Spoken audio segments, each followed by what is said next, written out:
예수 그리스도 이름으로 하나님 말씀 증거하겠습니다. 우리 다 같이 하나님 말씀 갈라디아서 6장 7절부터 10절까지 말씀을 다 같이 찾겠습니다.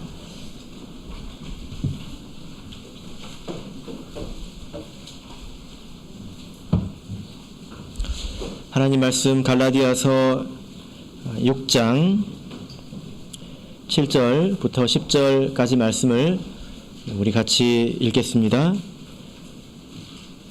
6절 시작. 가르침을 받는 자는 말씀을 가르치는 자와 모든 7절이군요. 예, 죄송합니다. 예, 제가 좀 긴장한 것 같습니다. 7절 읽겠습니다. 시작. 스스로 속이지 말라. 하나님은 만홀히 여김을 받지 아니하시나니 사람이 무엇으로 심든지 그대로 거두리라.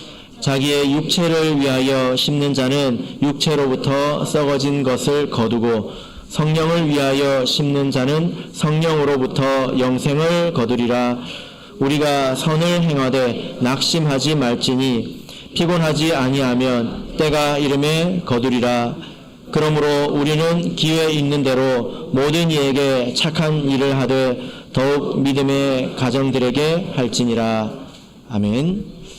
오늘 이 시간은 때가 이름에 거두리라 라는 제목으로 하나님 말씀을 증거하겠습니다. 올 여름은 유난히 덥습니다. 그리고 아주 길지요. 아마 오늘 날씨도 30도를 훌쩍 넘어서 마치 한여름같이 느껴지는 그런 때인데요. 그래도 이제 더위의 끝자락에 오지 않았습니까? 예, 그리고 우리가 추석을 이렇게 맞이했습니다. 우리 모든 성도님들께서 우리 가족들과 또 이웃들과 풍성한 추석 연휴를 보내시기를 바랍니다.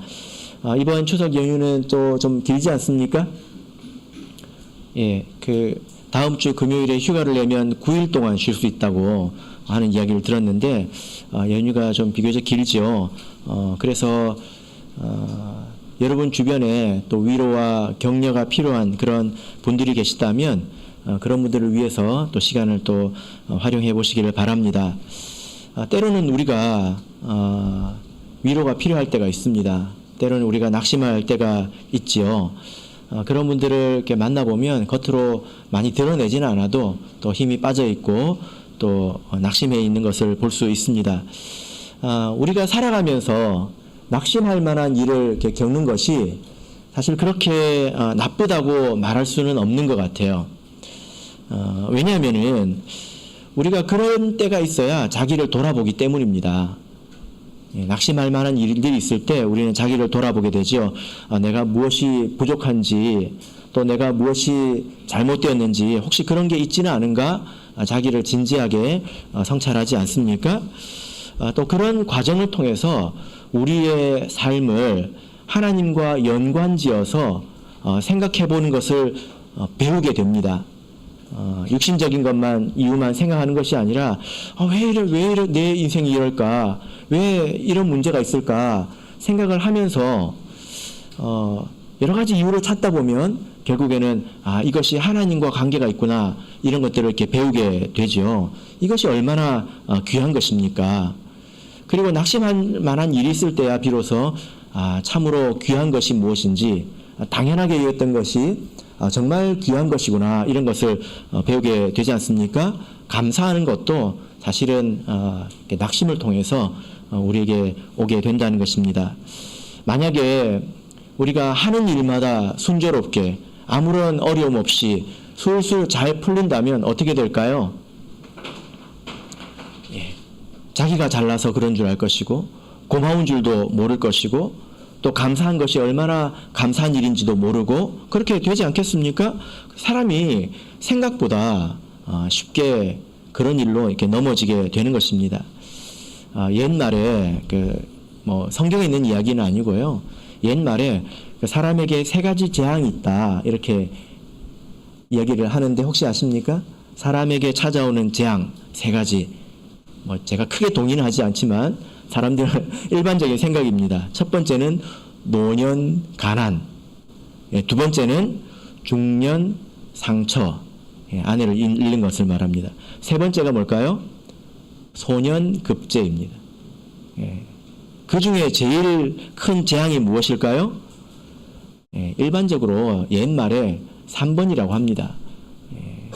늙어서 가난한 것보다, 중년의 나이에 이제 아내를 잃는 것보다 더 큰 재앙이 어려서부터 성공하는 것을 재앙이라고 합니다. 머리가 좋아가지고 일찍부터 성공을 하면 아나무인, 사람을 알아볼 줄 모르고 또 자기를 너무 과신해서 결국에 큰 실수를 해서 인생의 재앙을 만난다. 그런 일이 얼마나 많은가. 사람이 참 넘어지기가 쉽다. 이렇게 이야기를 하지 않습니까? 이런 것처럼 우리가 어려움을 겪는 것도 우리가 믿음 안에서 잘 이것을 풀어나간다면 이것이 대단히 슬픈 일만은 아니라는 것입니다. 그래서 우리가 낙심할 만한 일 가운데서도 우리가 감사할 수 있는 이유가 분명히 있다라는 거죠. 그리고 우리가 낙심하지는 말아야 합니다. 오늘 말씀을 보시면 선을 행하되 낙심하지 말자 이렇게 바울 사도가 권면하고 있지 않습니까? 사실 우리가 생각해 보면 바울 사도만큼 낙심할 만한 일을 많이 겪은 사람이 어디 있을까? 이런 생각이 듭니다. 바울 사도의 일생을 쭉 우리가 생각해 보면 바울 사도가 다메섹 도상에서 예수님을 만나지 않습니까? 그리고 즉각적으로 회심을 합니다. 그리고 나서 바울 사도가 뭘 합니까? 바로 다메섹에서 복음을 전하거든요. 열심히 복음을 전합니다. 근데 그 결과가 뭐죠? 죽을 뻔했다는 것입니다. 그래서 자기의 제자들이 바울 사도를 광주리에 매달아 가지고 바울 사도가 이제 밑으로 내려오지 않습니까? 아주 비참한 모습으로 내려옵니다. 그러나 바울 사도는 낙심하지 않고 바로 예루살렘으로 달려가서 또 복음을 전합니다. 예수님의 복음을 전하죠. 열심히 복음을 전했는데 돌아온 일이 무엇입니까? 죽을 일이었습니다. 심지어 자기 형제들도 바울 사도를 문제거리로 여겨서 결국 바울 사도를 자기 집으로 보내버리잖아요. 다소로 이렇게 보내버립니다. 그래서 바울 사도가 열심히 섬겼는데, 열심히 하려고 했는데 결국 집에서 자숙하는 시간을 가져야 했습니다. 그게 대략 10년입니다. 10년이라고 하는 시간이 얼마나 깁니까? 근데 때가 되어서 하나님께서 바나바를 통해서 바울을 부르셨지요. 선교 여행에 파송을 이렇게 받았는데 그 가운데 많은 일들이 있었습니다. 많은 고난을 당했고요. 하나님의 복음을 전하는데 어려움을 많이 겪었다는 것입니다. 그럼에도 불구하고 바울 사도는 낙심하지 않고 복음을 열심히 전했습니다. 그랬을 때 들려오는 소식이 무엇이었을까요? 제일 처음 지방에 간 곳이 갈라디아 지방이었거든요. 근데 거기 갔다 오자마자 들린 소식이 뭐냐면 자기가 세운 교회, 첫 번째 복음을 전한 교회에 거짓 복음이 들어갔다는 것입니다. 교회가 변질됐다는 거예요. 여러분이 밥을 실컷 했는데 국도 끓이고 했는데 뒤돌아서니까 이 국이 썩었다는 것입니다. 얼마나 이것이 낙심할 만한 일입니까? 그럼에도 불구하고 바울 사도는 다시 복음을 전합니다. 계속 복음을 전하죠. 그 결과 바울 사도가 마지막에 어디에 있었을까요? 감옥에 있었습니다. 새방에 있었습니다. 마지막에는 자기 주변에 남은 사람이 없다. 다 나를 떠났다. 외롭다. 이렇게 말하고 있지 않습니까? 그러니까 내가 이렇게 죽도록 열심히 섬겼는데 결국 내 인생에 남은 것이 이것뿐인가? 라고 생각할 수도 있을 만큼 바울 사도는 어려운 일을 많이 겪었습니다. 그러나 바울 사도가 낙심하지 말자 이렇게 말하고 있잖아요. 바울 사도는 그걸 이해했다는 것입니다. 그 안에 있는 하나님 뜻을 이해했다는 거예요. 아마 여기 있는 우리 모든 사람들이 바울 사도만큼 낙심할 만한 일을 겪은 사람은 없을 것입니다. 근데 바울 사도는 뭐라고 이야기하고 있을까요? 자, 우리 고린도 후서를 보겠습니다. 고린도 후서 4장 7절을 보겠습니다. 고린도 후서 4장 7절.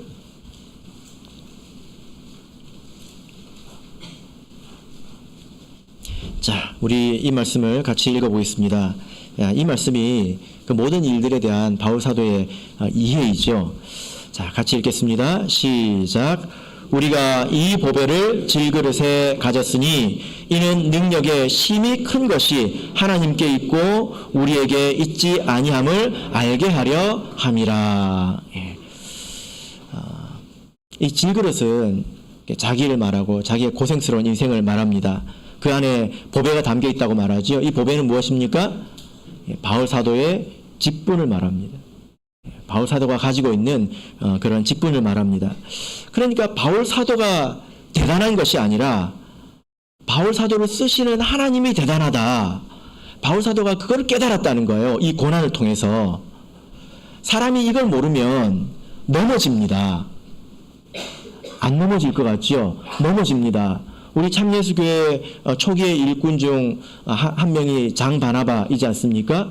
그 사람이 일주일에 교회를 몇 개씩 세우기도 했습니다. 그 사람을 통해서 나타나는 능력이 대단했죠. 근데 그 사람이 결국이 어떻게 됐습니까? 스스로 하나님처럼 여겼습니다. 그래서 참예수교회를 떠나가지고 자기를 신으로 믿는 그런 교단을 만들었죠. 사람은 넘어진다는 것입니다. 그래서 내 힘으로 되는 것이 아니라 하나님의 힘으로 되는 것이구나. 이걸 깨닫는 것이 얼마나 중요한지 몰라요. 바울 사도가 이렇게 많은 고난을 당하고 망할 것 같고 죽을 것 같고 그런 일을 당했는데 죽지 않고 망하지 않고 넘어지지 않고 그러지 않습니까? 여러분 바울 사도가 어려운 일을 많이 당했고 또 심지어 자기가 전한 그곳이 무너지는 그런 일을 겪었지만 지금 우리가 믿고 있지 않습니까? 바울 사도의 수고가 헛되지 않다는 것입니다. 그죠? 우리가 지금 믿고 있지 않습니까? 내가 하는 것이 아니구나.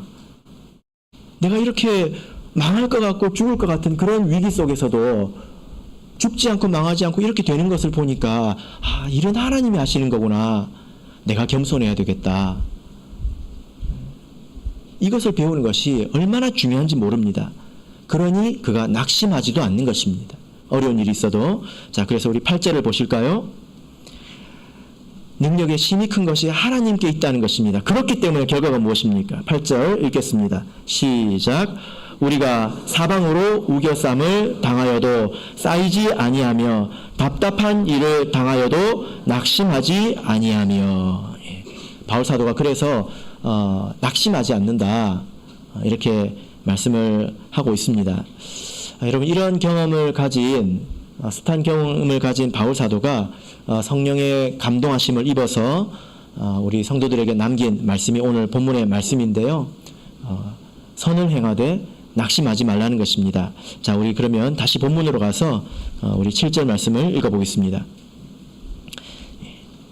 우리 성도들이 조심해야 될 것이 있는데요. 자, 7절 말씀을 갈라디아서 6장 7절 말씀을 우리 다시 읽어보겠습니다. 7절 시작. 스스로 속이지 말라. 하나님은 만홀히 여김을 받지 아니하시나니 사람이 무엇으로 심든지 그대로 거두리라. 제일 조심해야 될 것이 무엇입니까? 스스로 속지 말라는 것입니다. 속지 마라. 이게 속다라는 이 말은 그 뜻이 뭐냐면 길을 잃다 그런 뜻입니다. 길을 잃다, 오해하다, 미혹되다 이런 뜻입니다. 그러니까 이 말 뜻이 뭐냐면은 성도들이 원래는 알았다는 거예요. 무엇이 옳은 것인지, 뭐가 좋은 것인지, 어떻게 해야 되는 것인지 원래는 안다는 것입니다. 근데 그렇게 했는데 원하는 결과가 빨리 나오지 않으니까 길을 잃었다는 거예요. 내가 하는 것이 맞나? 정말 맞나? 이게 진짜 맞나? 이렇게 의심하게 되더라라는 것입니다. 여러분들도 그런 적이 있으시죠? 하나님 말씀을 듣고 이게 맞아 이렇게 깨달아서 열심히 뭘 해봤는데 시간이 지나서 어떤 결과가 나오지 않으면 이게 맞나? 뭐가 문제가 있나? 길을 잃고 다른 방향으로 가려고 하는 때가 있지 않습니까? 조심하라는 것입니다. 여러분 우리가 어려운 일을 겪을수록 또 시간이 길어질수록 우리가 길을 잃기가 쉽습니다. 그래서 우리가 구약의 선지자 하박국을 보면 선지자도 속상해서 하나님께 호소하지 않습니까? 하나님 언제까지 우리가 이래야 됩니까? 하나님 혹시 눈이 없으신 건 아니죠? 하나님 혹시 팔이 짧은 건 아니죠? 하고 하나님께 호소하지 않습니까? 그런데 여러분 하나님이 정말 모르실까요? 아마 여러분 가운데도 낙심할 만한 그런 일들이 있고 어려운 일들이 있고 마음속에 돌이 얹혀진 것처럼 이제 그런 일들이 있을 수 있잖아요. 그죠? 예. 하나님 모르실까요? 왜 대답이 없으십니까? 하나님 모르실까요? 예. 자, 우리 마가복음 6장을 보겠습니다. 마가복음 6장 45절부터 보겠습니다.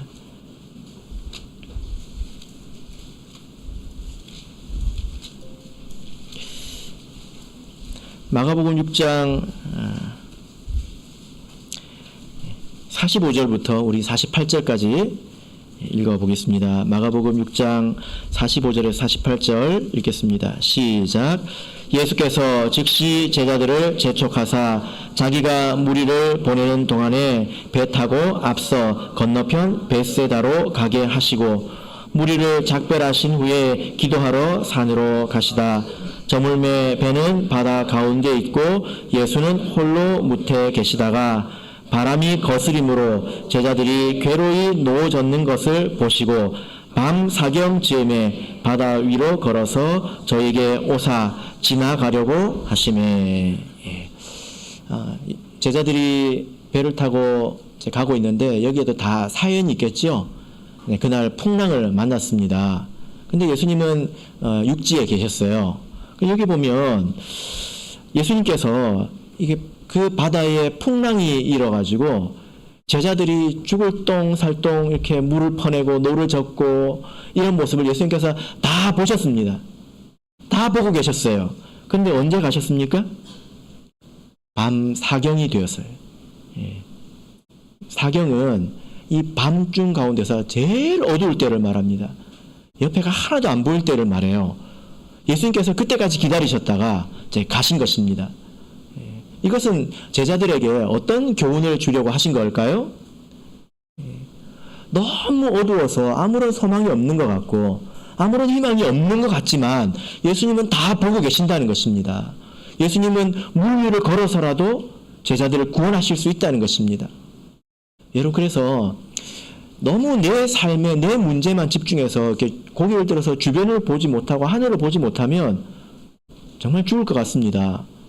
그런데 하나님이 여전히 살아계셔서 역사하시고 성도들을 깨우치시고 구원하시고 그런 간증들이 많이 있잖아요. 우리 주변에도. 그죠?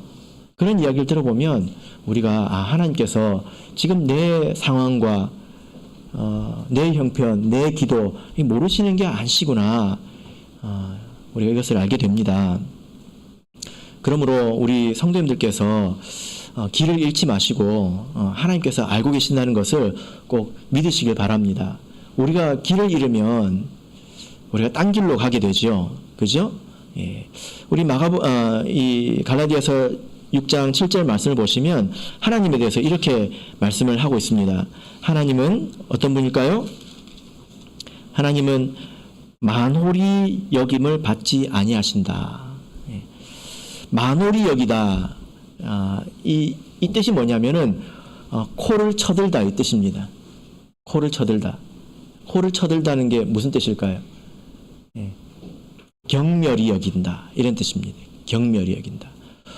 여러분, 하나님을 향해서 코를 이렇게 들어보신 적 있으십니까? 예. 뭐가 하나님을 향해서 코를 드는 것일까요? 예.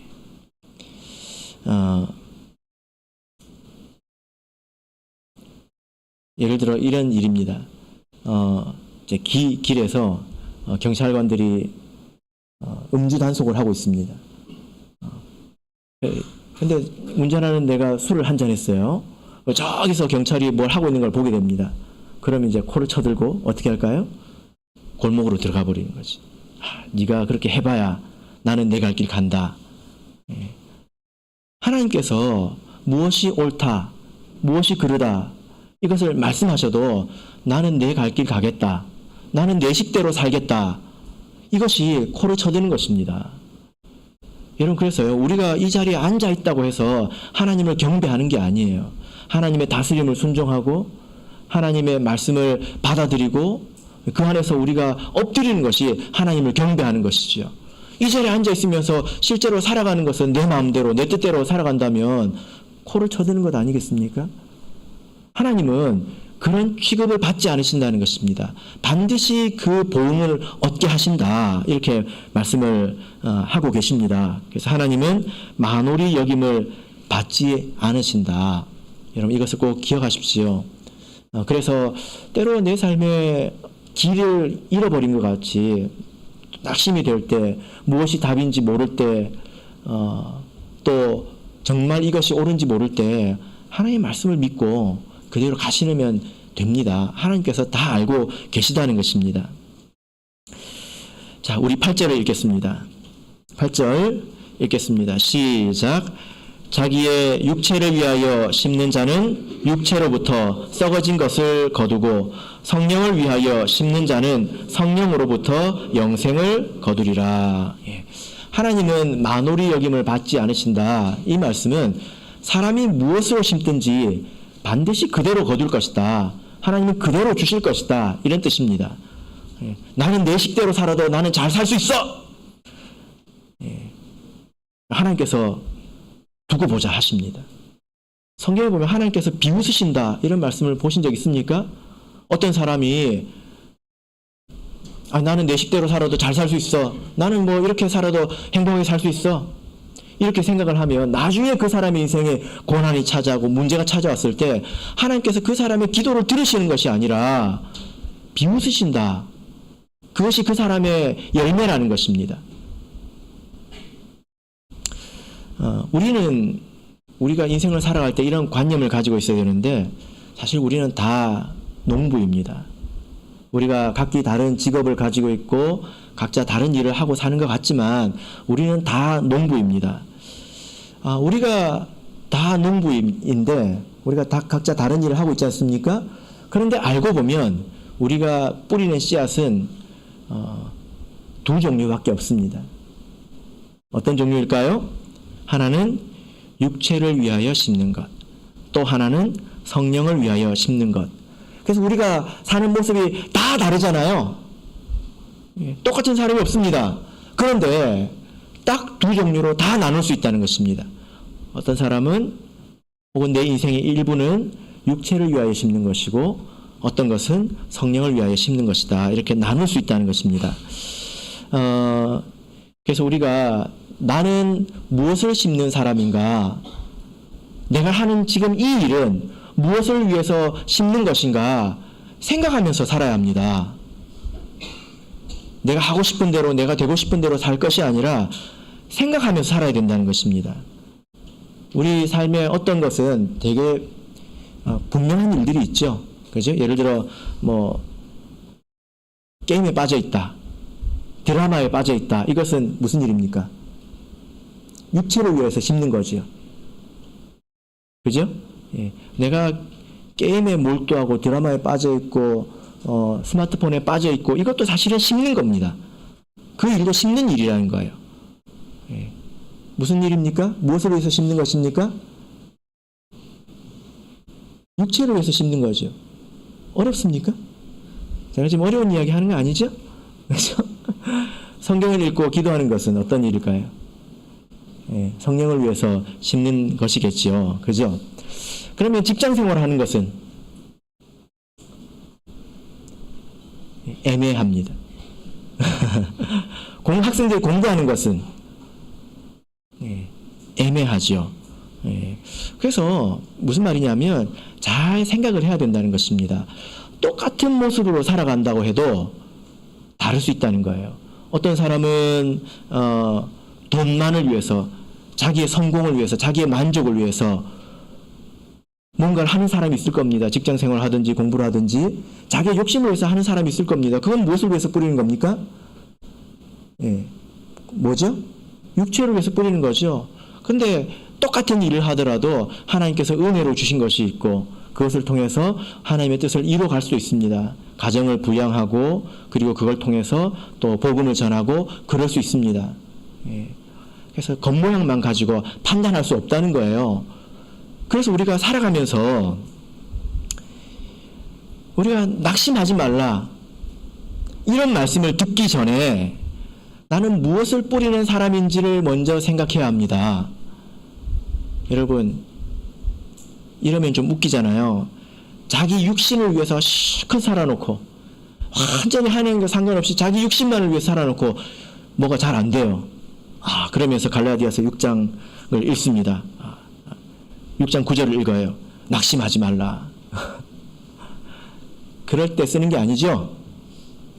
그죠? 그럴 때는 낙심을 좀 해야 합니다. 육신을 위해서 뿌리는 사람이 잘 안 되면 좀 낙심을 해야 합니다. 그래야 회개하고 돌아오죠. 지금 나의 인생은, 나의 하루는, 나의 일주일은, 나의 전 인생은 무엇을 위해서 지금 뿌려왔는가? 무엇을 위해서 뿌리는가? 깊이 우리가 자기를 돌아봐야 합니다. 사실 우리가 교회에 오는 시간은 일주일에 12시간도 잘 안 되지 않습니까? 교회에 있는 시간은 나머지 시간이 얼마나 많습니까? 그 시간을 나는 무엇을 위해서 심고 있는가 생각해 봐야 합니다. 만약에 우리가 육체를 위해서 뿌리는 사람이라면 인생의 나중은 허망할 것입니다. 그리고 평안이 없을 것입니다. 어떤 이제 화가가 있는데요. 이 화가는 그림을 도화지 위에 그리는 사람이 아니라 저기 북극에서 떠내려오는 빙하 위에다가 그림을 그립니다. 굉장히 그림을 잘 그리는 전문 화가인데요. 그 그림이 얼마나 갈까요? 얼마나 갈까요? 딱 일주일 간다고 합니다. 그림을 잘 그려놓고 사진을 찍습니다. 그럼 시간이 지나면 빙하가 이제 떠내려올 거 아니에요. 그럼 다른 빙하랑 부딪혀가지고 깨지기도 하고, 예를 들어 아주 아름다운 여인의 모습을 그렸다. 시간이 지나면 어떻게 될까요? 계속 아름답겠죠? 그 빙하에 그린 그 그림이 햇볕을 받아서 그 얼음이 녹는다고 한번 생각해 보세요. 쭈글쭈글해집니다. 허물어지고 녹아지고 깨지고, 일주일이 지나면 다 없어진다는 것입니다. 여러분, 우리 인생이 사실 이와 같지 않습니까? 재밌는 것이 지금 재밌는 것이죠. 나중에도 재밌을까요?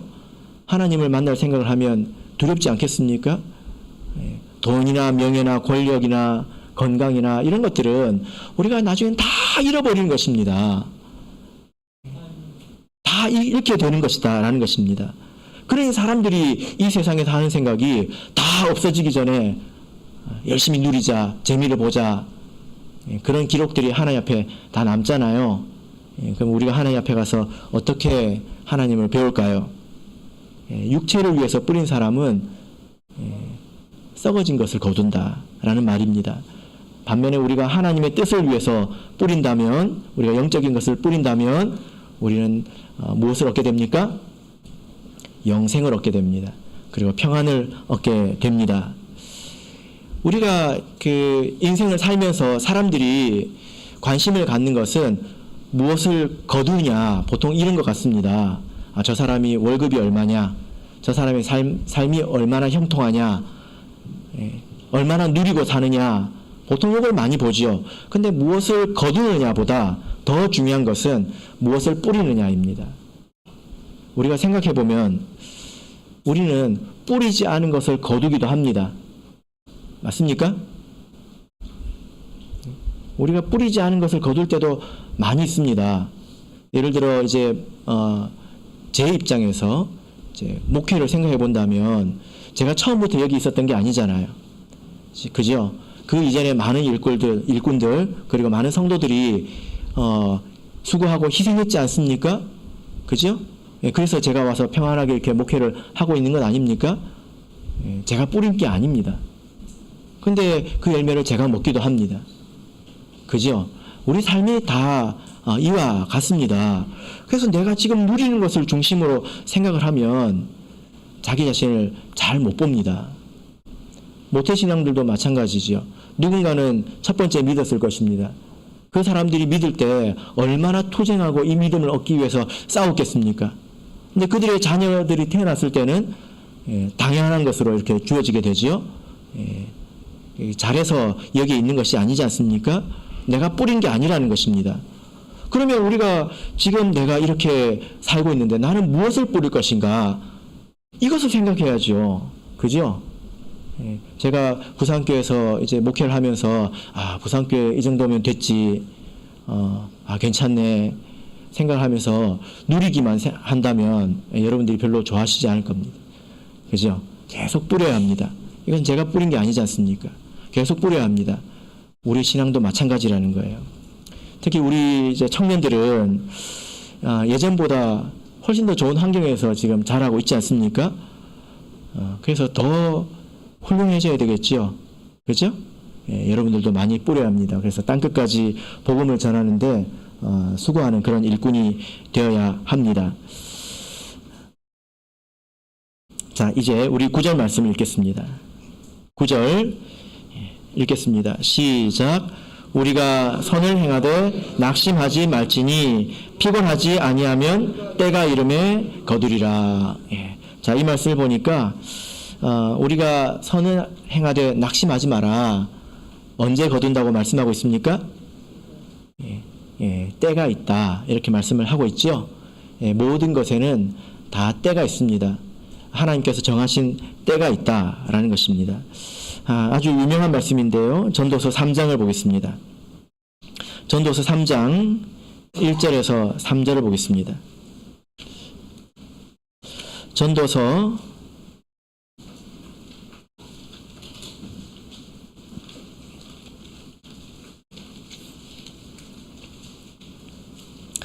3장 말씀이 길지만 1절부터 3절까지만 보도록 하겠습니다. 전도서 3장 1절부터 3절 말씀을 읽겠습니다. 시작.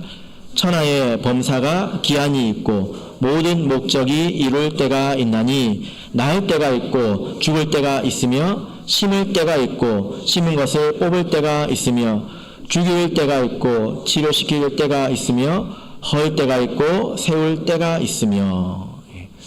우리가 아무리 선한 일을 한다고 하더라도 하나님이 정하신 때가 있다는 것입니다. 우리는 그 때를 기다릴 줄 알아야 합니다. 그런데 한국 사람들은 빠른 것을 선호하죠. 그죠? 그래서 외국인들도 잘 아는 한국말이 있는데요. 뭘까요? 빨리빨리죠. 빨리빨리. 다 빨라야 합니다. 그래서 우리 빠른 것은 아름다운 것이죠. 빠른 게 좋은 거죠. 스마트폰도 빠른 게 좋은 것이고 컴퓨터도 빠른 게 좋고 자동차도 비행기도 빠른 게 좋은 거죠. 그죠? 근데 여러분 빠른 게 항상 좋을까요?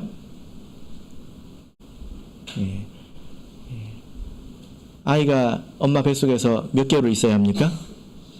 10개월을 있어야 합니다. 그런데 빨리 나오면 좋을까요? 우리 예린 자매가 지금 입덧 중입니다. 얼마 전에 제가 보니까 마스크를 썼는데도 얼굴이 갸름하더라고요. 그 이유가 뭘까 물었더니 이제 입덧이 심하대요. 한 6개월 만에 나오라고 기도해 드릴까요? 야! 빨리 좀 나와! 빠른 것이 아름다운 것입니까? 아니죠. 그죠? 때가 되어야 아름답게 되는 것입니다. 빨리 나오면 인큐베이터 속에서 그 기간을 다 채워야 합니다. 그죠? 다 아름다운 때가 있다라는 거죠. 우리가 하기 쉬운 실수가 이런 것입니다. 다 때가 있는 것인데 우리가 그 때를 기다리지 못하고 모든 것이 아름답게 찾아올 그 때를 기다리지 못하고 도리어 지금 해야 될 것을 소홀해버리고 놓쳐버리고 그러기가 쉽다는 것입니다. 낙심해가지고 예를 들어 보자면요. 이제 우리 가운데 성령 받기를 위해서 기도하시는 분이 계시지 않습니까? 근데 어떤 분들 같은 경우에는 성령을 좀 늦게 받습니다. 다 하나님의 때가 있는 것이거든요. 근데 그 때를 기다리지 못하고 낙심해서 지금 해야 될 일도 지금 해야 될 것도 소홀히 하는 경우가 있지 않나 이렇게 생각을 합니다. 성령을 이제 받지 못했다고 해서 성령의 인도하심이 없을까요? 네? 여러분 성령을 받지 못하면 성령의 인도하심이 없을까요? 여러분 심지어 우리가 세례를 받기 전에도 우리가 세례를 향해서 오는 것도 성령의 인도하심이 있기 때문에 오는 것입니다. 우리가 스스로 오는 게 아닙니다. 하나님의 인도하심과 준비하심, 예비하심 이게 다 있기 때문에 그 자리까지 온 것 아닙니까? 왜 세례의 효력이 있습니까? 그 자리에 성령께서 함께 하시기 때문에 그 물이 보혈로 변하는 것 아닙니까? 다 하나님께서 함께 하시고 계신다는 거예요. 그럼에도 불구하고 그 낙심해서 성령께서 계속 인도해 주신데도 그 인도하심은 따르지 않고 그냥 낙심만 해 있을 수 있지 않겠느냐라는 것입니다. 성령의 인도하심을 따르면서 하나님께서 나에게 원하시는 것이 무엇인가, 나에게 가르쳐 주는 것이 무엇인가, 이것을 생각하면서 우리가 하나님께 간절히 구해야 합니다. 그러면 때가 되어서 하나님께서 성령을 주시지 않겠습니까? 우리가 이와 마찬가지로 우리 삶의 모든 일이 다 그렇다는 것입니다. 그래서 때에 맞도록 하나님께서 주시기 때문에 우리가 기다려야 하는 것입니다. 자기를 돌아보고 문제가 없으면 기다리면 되는 것입니다. 우리 마지막으로 본문 10절을 읽겠습니다. 갈라디아서 6장 10절 읽겠습니다. 시작. 그러므로 우리는 기회 있는 대로 모든 이에게 착한 일을 하되 더욱 믿음의 가정들에게 할지니라. 그러므로 결과가 무엇입니까? 우리가 기회가 되는 대로 우리가 착한 일을 하자, 선한 일을 하자라는 것입니다. 하나님께서 기뻐하시는 일, 하나님 앞에 기억되는 일, 남는 일, 그런 일을 하자라는 것입니다. 그러면 하나님께서 반드시 그 일에 대해서 우리에게 열매를 주실 것입니다.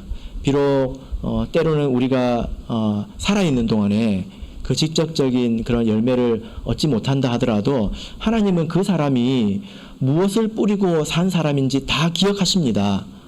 그리고 마지막 심판 때에서는 그것을 다 기억하시고 그에 맞는 상급을 우리에게 주시겠죠. 그죠? 예, 우리가 그것을 믿고 우리가 낙심하지 말고 살아가시는 우리 성도님들이 되시기를 예수 그리스도 이름으로 축복합니다. 네, 우리 다 같이 찬송하겠습니다. 370장